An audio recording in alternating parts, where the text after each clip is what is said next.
Business news must mean Stephen Carroll is joining us here on set. He's starting with those controversial changes to employment law here in France we told you about over the last weeks or months. The government backtracking on some of the key measures now, though, Stephen. Yes, of course. I mean, it really must mean that we've got more controversy ahead.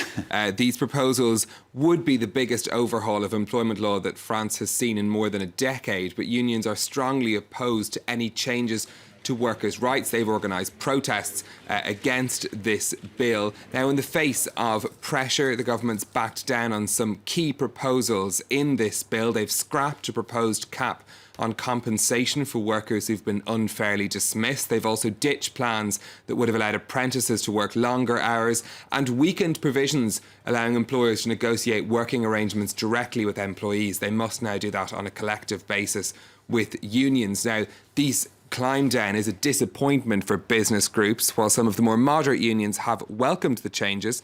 Mark Thompson reports now on how this backtracking was received by workers and the boss at one small business near Paris. They gathered in the work canteen to hear the French Prime Minister's speech. Words intended to sway unions, workers and small and medium-sized companies while maintaining support of big business. Here at manufacturing company Magafor, it's left employees worried about their future. I think in the end we'll all just end up being temporary staff. Frustrations shared by the company's director. Daniel Matte says he too has been left disappointed by the government's decision to backtrack on some of the changes to employment law. He's counting on the bill to help his company become more competitive against his foreign rivals.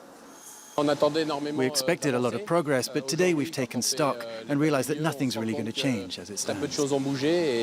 The government believes the reforms will help companies like this one, which is seeking to hire additional staff. Most of the 80 employees here are on permanent contracts. Even they're concerned about what the changes could mean. For now, nothing really changes for me until they make it definitive. I'd prefer to wait for the document to be signed and sealed. After it comes in, for young people looking to get trained up, it's all right. But it's not for those who are looking for full-time work. There are still hurdles for the government to overcome, including further union protests and parliamentary debates. Next up, the proposed changes must go before a cabinet meeting in just over a week's time. Yeah, the latest there on those reforms. What about the markets? How are they looking? European shares opening down at the start of the day. Oil and gas companies and mining firms seeing the biggest falls. The Chilean mining company Antofagasta, their shares down over 10% in London after reporting an 83% fall in pre-tax profit last year. Just the latest mining companies see big falls in their results. There were also falls on the Asian markets today. The Bank of Japan not giving investors any cause for celebration after its latest meeting. They left their stimulus plan unchanged. It's just the Shanghai Composite seeing some very small gains towards the end of the trading day there. A look at some more of today's business headlines for you next. Hundreds of Volkswagen investors are suing the company for more than €3 billion in compensation over its cover-up of the emissions scandal. The lawsuit was lodged at a court in Germany, claiming the carmaker failed to publish information about the scandal in a timely manner. Shares in Volkswagen opening down 1.7% in Frankfurt.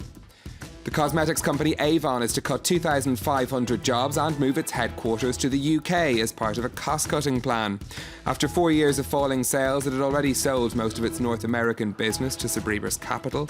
The job cuts represent almost 10% of Avon's workforce and will cost the company an estimated $60 million. And the governor of Bangladesh's central bank has resigned after $80 million was stolen from its accounts in a cyber attack. Achur Rahman stepped down after it emerged the bank didn't tell the country's finance minister about the theft for a month. Cyber thieves had breached the bank's systems and transferred money from its account at the Federal Reserve in New York to casinos in the Philippines. And finally, Stephen's going to tell us about a big deal in the music industry. This is involving the estate of Michael Jackson, isn't it? Sony's agreed to buy out the Jackson estate's stake in a joint music publishing venture that has a back catalogue of some 3 million songs. The $750 million deal means Sony buys full rights over tracks ranging from Motown to Taylor Swift. Sony had begun this partnership with Michael Jackson back in 1995 when his firm ATV purchased the catalogue for just $40 million. The deal will allow the singer's estate to repay a reported $250 million in debt, but it retains rights over Jackson's music and the songs that were licensed under his Mijak music label. Okay, big news in the music industry there. Thanks a lot, Stephen. Stephen with Business on France 24. Nick